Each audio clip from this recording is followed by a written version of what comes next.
Hi, WFMers out there. I'm your host, Irina, and this is WFM Unfiltered, a podcast by Right WFM, the place where we share the truth about workforce management. So get comfortable and listen closely. Hey, WFM friends. Hi, welcome to WFM Unfiltered. I'm your host, Irina, and today we are going to be shopping at eBay because I have a fantastic guest in line to speak with us today. And this is Jason, and I want to hear a little bit more about you, Jason, and about eBay and about your journey. So, how are you doing today? Thanks, Irina. Look, really excited to be here today. My name's Jason Bartram. I've been in workforce planning for too many years. Too I know many. I don't look it, but over 20 years.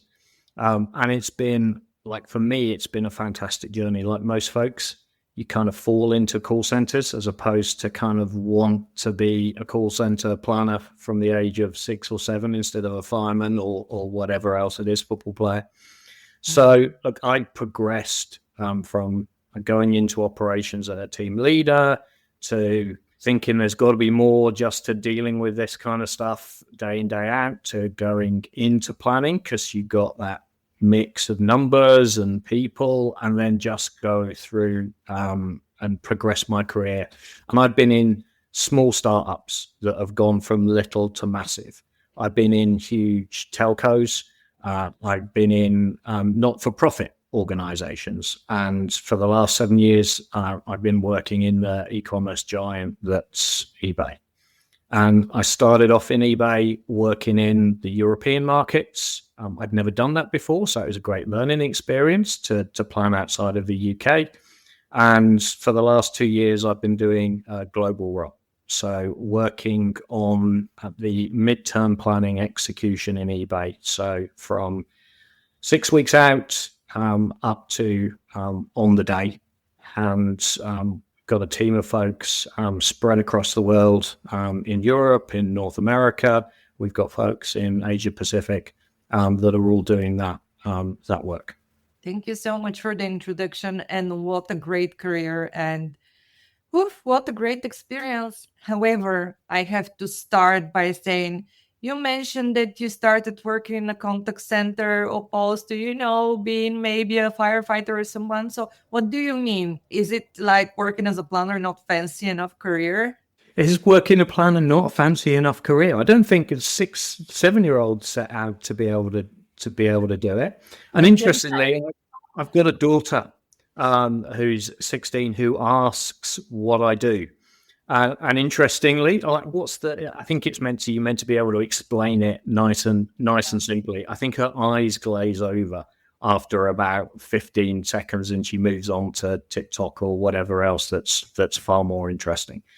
Planning I think, is fantastic. You get the benefits of liaising with people and if you get your energy from people, there's ample opportunity to be able to energize yourself by having all of those interactions with your team, with stakeholders, with external folks, and as well as, if you like, the mental challenge of doing it almost like a numbers jigsaw every single day of every single week in every single year. You get that opportunity to be able to do that one as well. And I like the mix of both. I'm not someone that's just going to sit in a room and work on numbers and spreadsheets for day after day after day. I like and get my energy from working with people. So if I do that, my energy sinks. Everyone can do it, and you can do it for a period of time, but I get my energy from being around people. Doing stuff like this is fantastic for me. I get a whole load of energy from doing these kinds of things. So understanding how you work, understanding what gets the best from you. And this has been it's been a fabulous career for me. And I think more and more as I get older, I think I've got an awful lot of value to add for people that are starting off in their career, to help people, I guess, look around corners, because I've been there. I've seen certain experiences over my years, and I can help people kind of navigate around some of those challenges before they get to them, before it knocks them off beam. You mentioned something that just reminded me of a conversation that I had a couple of days ago with one of my acquaintances from LinkedIn, actually. And it was about how do we decide what's a good profile for someone working in workforce management. And he mentioned something very great. He was like, okay, you know what? We need to make sure that they're analytical in a way because numbers are a foundation. It's not only about numbers, but it's certainly a foundation.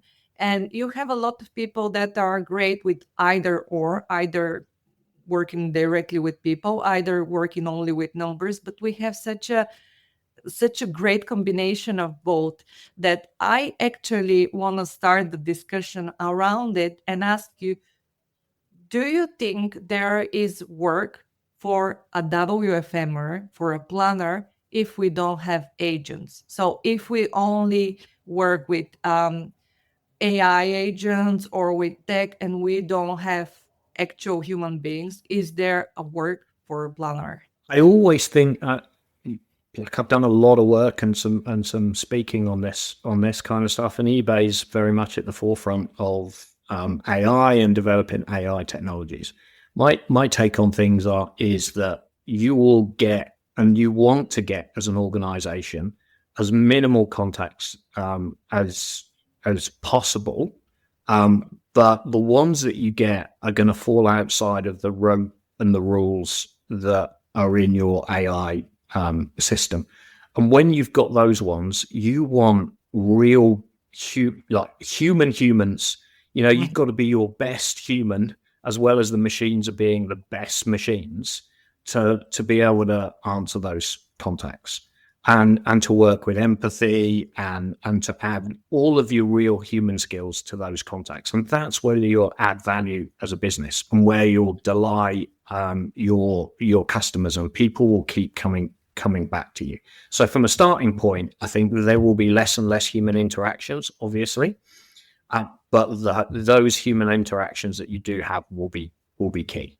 And organizations will be fighting over themselves to get the human beings with those levels of skills, because they're not easy to get at the minute. You can get lots of human beings that are great at transactional stuff and just doing that kind of stuff, but not so many that can join the dots and be creative and solution finding and empathize with folks.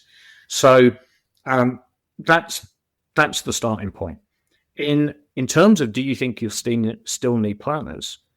Yes, I think you will still need planners, because some of the key roles that we've got within our organizations is helping support the operational in their goals in terms of what the experience is going to be, whether it's through AI agents, whether it's through human being agents.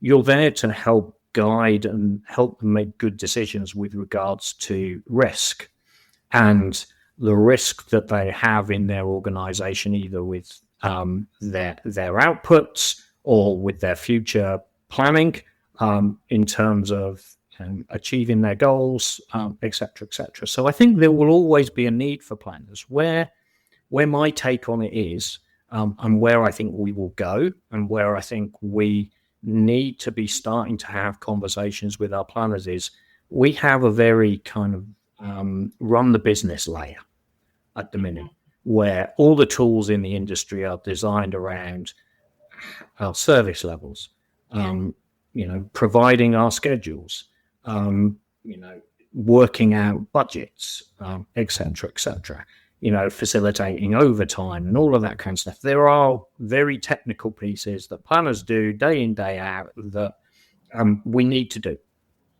But my take on it, and I think, AI is improving so rapidly, gradually, we're going to see that level of work done by human beings eroded as AI gets better at forecasting, better at doing these kinds of different things. You'll still need people to supervise and oversee, et cetera, but it will have less work to do in that particular space and more work to do in understanding how we can use those tools and technologies in helping the business deliver, collaborating, listening to what it is that they want to achieve, working on things like wellness, because as I mentioned, the few human agents you've got will have really high levels of skills, and you want to develop those, and you don't want them to be off sick or to lose those guys and to have high levels of attrition. So you'll be working, I think, on different measures,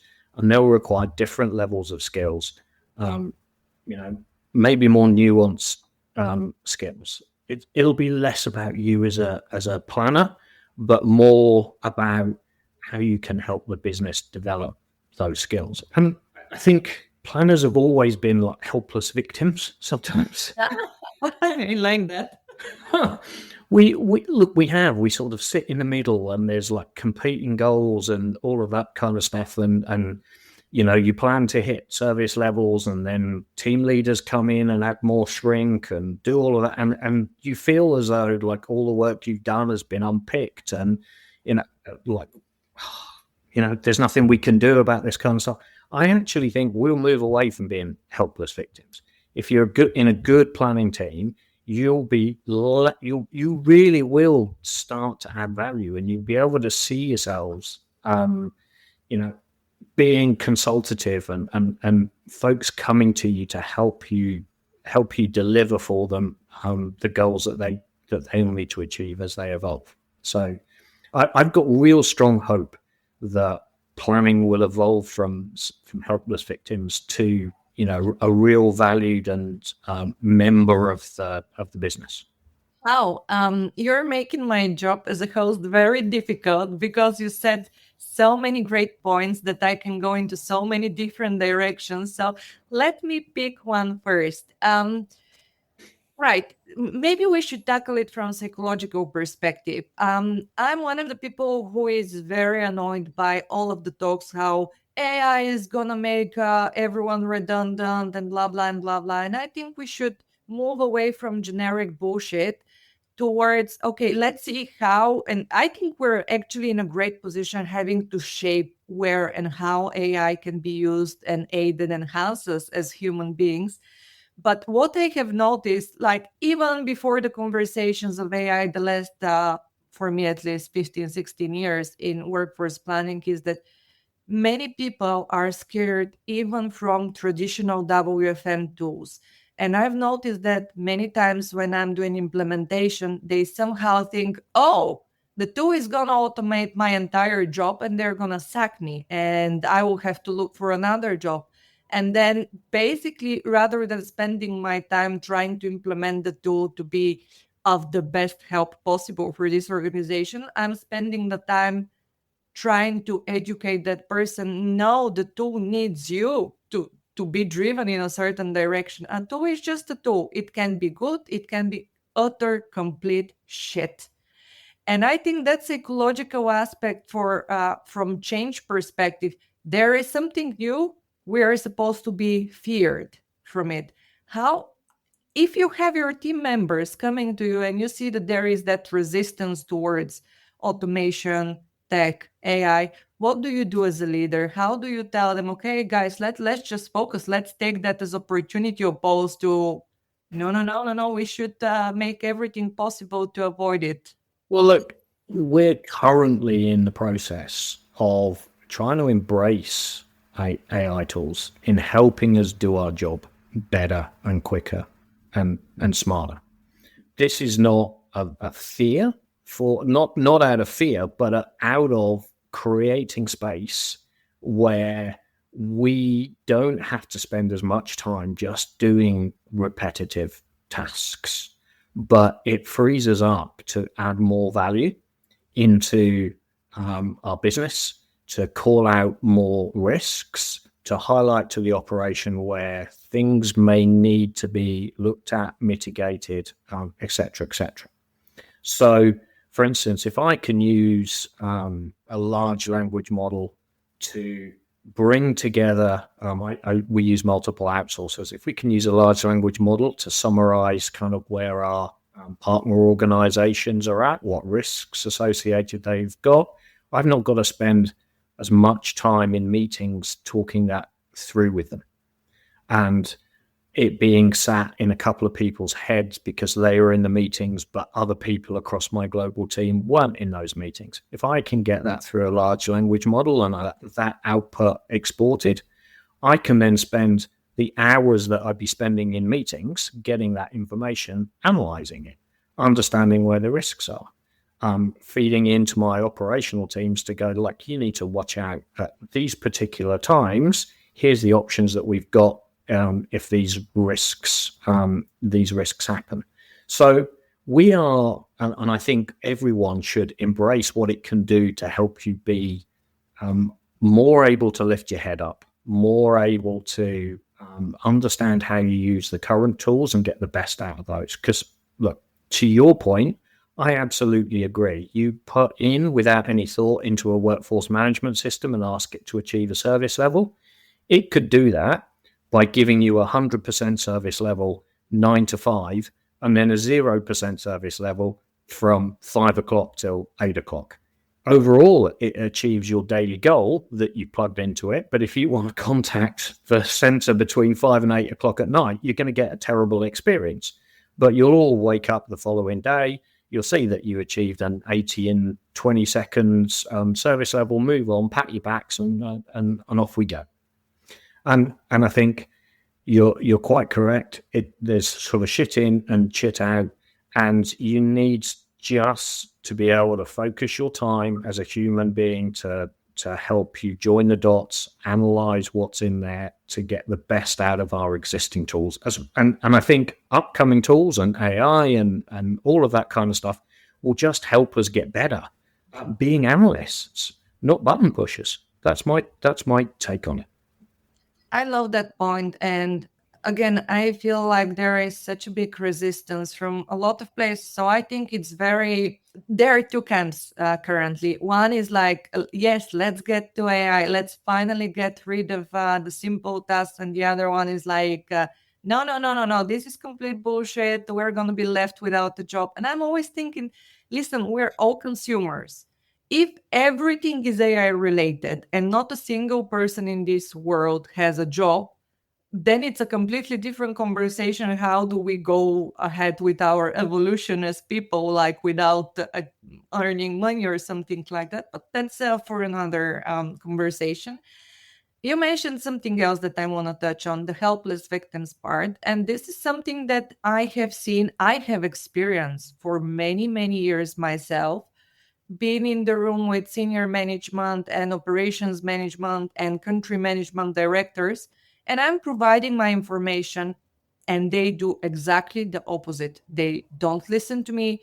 They don't agree with my calculations. They make decisions that are completely against my calculations. And then I go sit on my desk and I started feeling sorry for myself, being demotivated. Why the hell am I doing that? Nobody is ever listening to me. They're not taking me seriously, blah, blah, blah, blah, blah.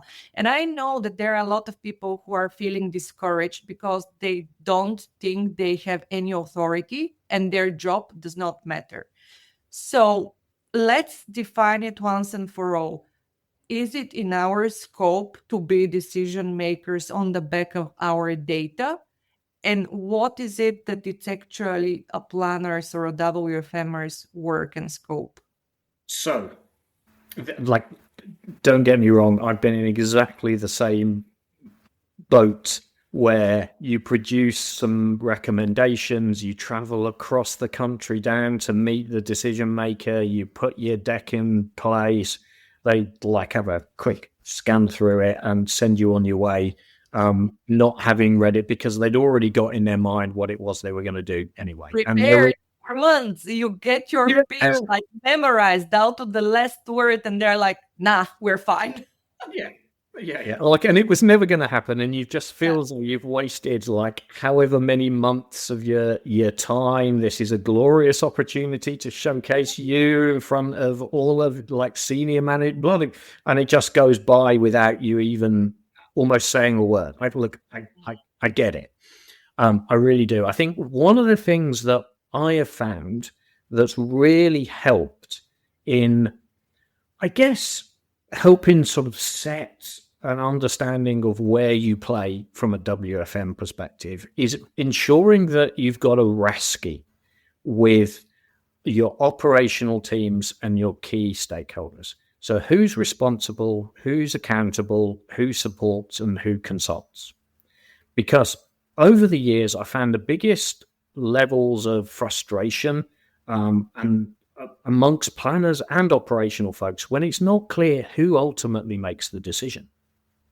And I've been in previous organizations where you see conflict occurring day in, day out, and you look at it and go like, they're like at odds with each other. The planners are trying to do one thing, the ops guys are trying to do the other thing.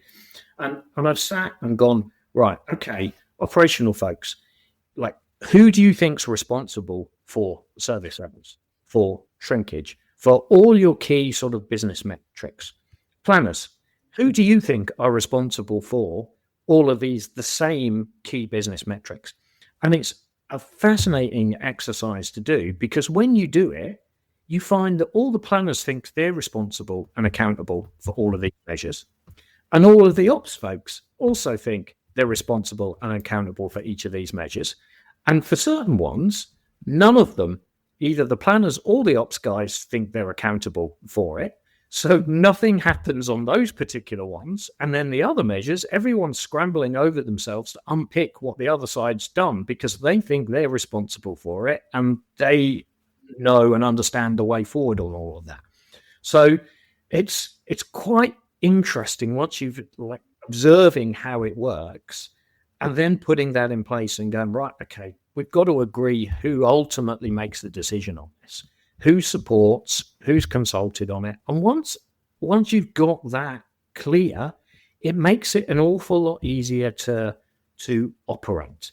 Because to your point, you're not doing a whole load of work,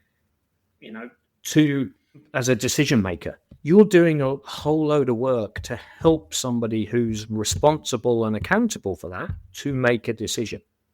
So therefore, what you recommend and how you think you should go and how that's all pitched is slightly nuanced and slightly different. And everyone understands how all of that bit operates.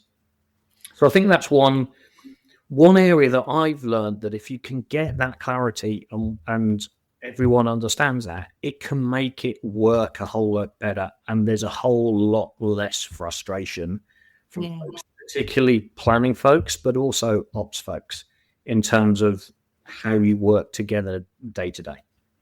It's interesting.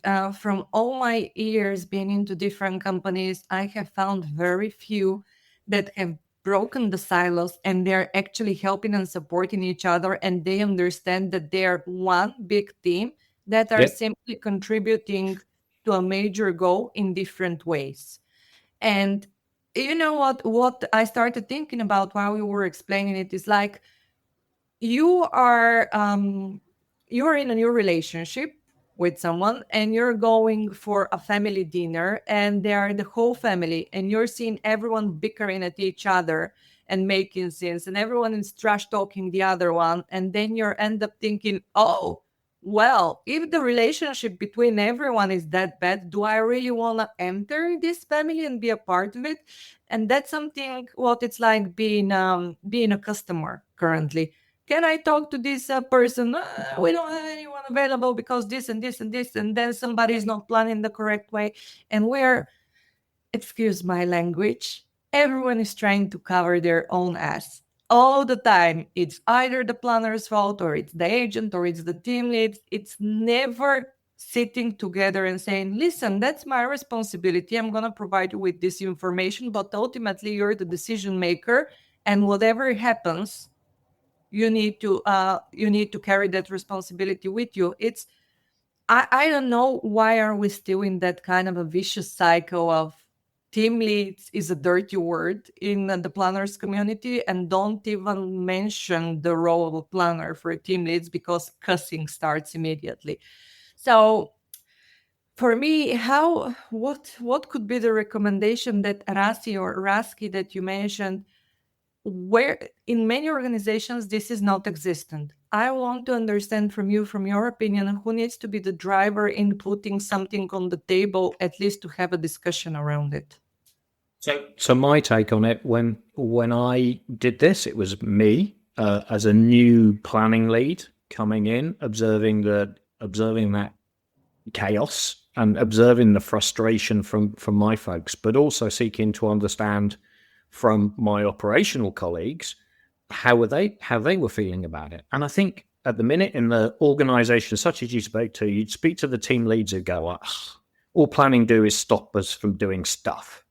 We've got to achieve our CSAT goal, but they're stopping all of our offline activities because the planners are there going, we need to achieve 80 in 20 seconds. So we're not going to do that today. So all shrinks cancelled. And you get into that whole kind of, oh my God, like one side against the other side, they're all unpicking everything else is. And I think what you need to understand is, what is the success criteria? Like, you are there to support the operational teams. What's the operational team's mission? What are their key goals? And as part of that, how do you work together to achieve that? And who ultimately is responsible and accountable for all of those different activities? And look, service level could be a key one.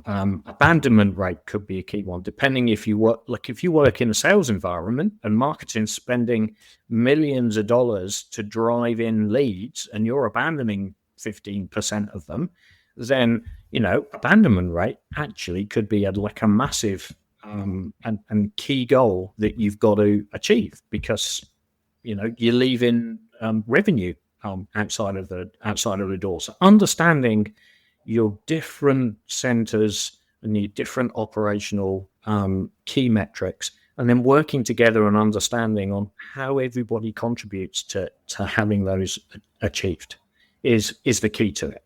And I'm not really bothered whether it's a planning person that does it, whether it's an ops director that does it, but someone should be doing it in your organization, so there is real clarity around what you're looking to achieve, and how people can help you achieve that goal. eBay's not perfect.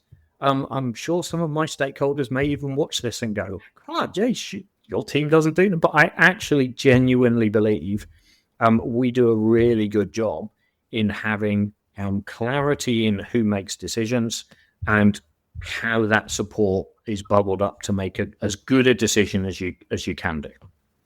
You know what? One thing that I have learned throughout my existence as a human is I learned that you can't make everyone happy. This is like utopia. It's just someone will always say, no, this is bullshit. It's not happening. It's not good. And I've learned to accept it and move forward. As long as you have enough people that are of support of calls, a process or something, that's all we can do.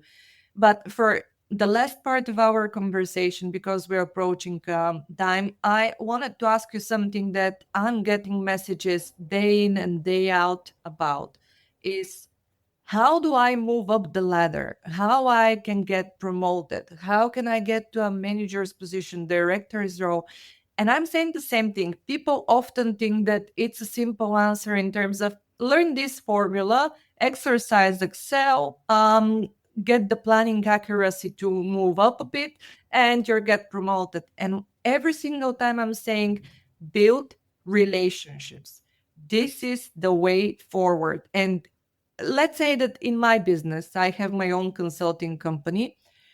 Let's say that I'm going after a lead, and there are 15 like me going for that lead, and all of us are more or less equal in our proposition, in our skill set. If somebody has a very good relationship with that lead, the lead is going to trust that person. And it's ultimately kind of the same whether you're working in the organization and trying to move up the ladder.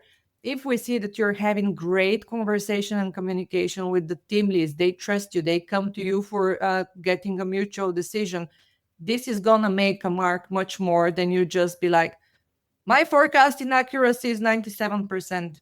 Fantastic. So you can continue making that great job as a forecaster, right? And this is how things are. So I wanted to ask you, because you moved up the ladder and you're having such a great role that many people would like to have and go and pursue.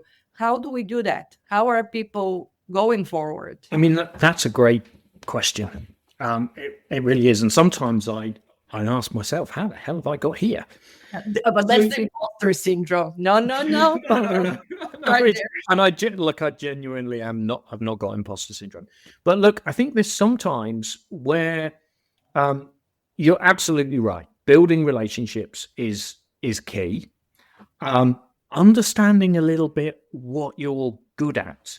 So there are lots of people that I've come across over the years that are brilliant individual contributors, but asking them to well, they see kind of the next step up on the ladder is managing folks, and they get that opportunity to do it, and they're terrible. They don't enjoy doing it because they enjoy, the certainty of their own output. You're only as strong as your weakest person, and they end up micromanaging, showing people what to do, telling people what to do, all of that kind of stuff.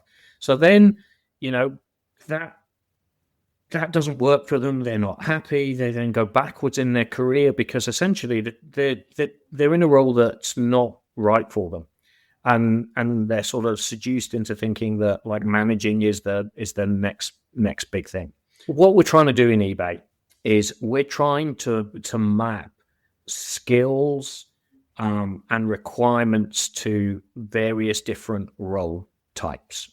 So if you want to go off and manage and lead a team, here are the kind of levels and the kind of skills that you need to be able to do that in terms of your ability to coach, your ability to communicate, all of those kinds of things. So if that's what you want to be able to do, these are the skills you need to go off and develop. And like eBay can help you with some of those skills, but you've got to go off and develop those skills yourself.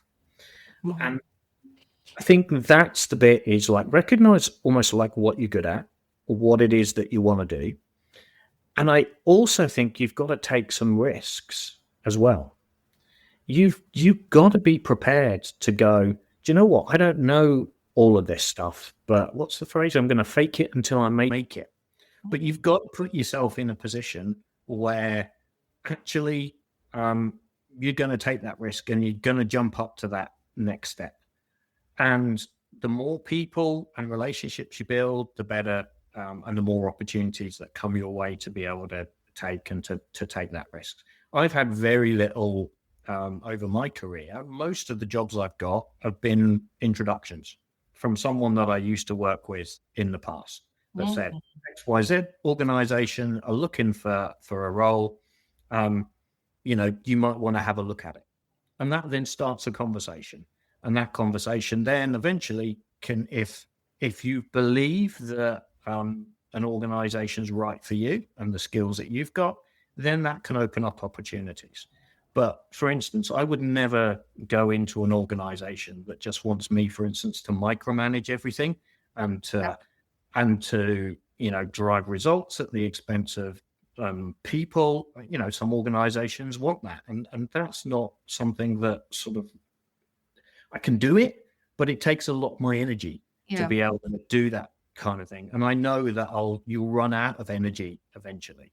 And it's not my natural style to do that kind of stuff. So it's around understanding what your style is, where you get your energy from, developing skills to help you progress in terms of whichever way that you want to go in. So if you want to be an individual contributor, then learn the latest tech, understand where what's happening and what's new in the world, and be in the forefront of that kind of stuff, and be happy going, that's the route that I want to go down because I want to be just responsible for my own work.